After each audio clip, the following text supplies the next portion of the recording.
You ask Tiger to solve. This deals with linear equations with one unknown. The final result is x equals -16. Let's solve it step by step. Simplify the expression. Group like terms. Multiply the coefficients. Group all x terms on the left side of the equation. Subtract 4x from both sides. Group like terms. Simplify the arithmetic.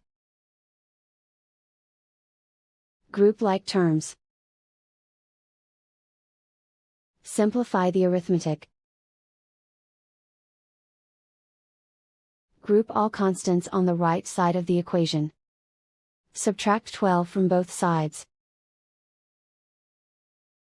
Simplify the arithmetic.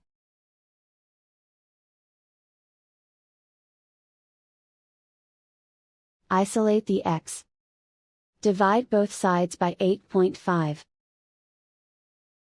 Simplify the arithmetic.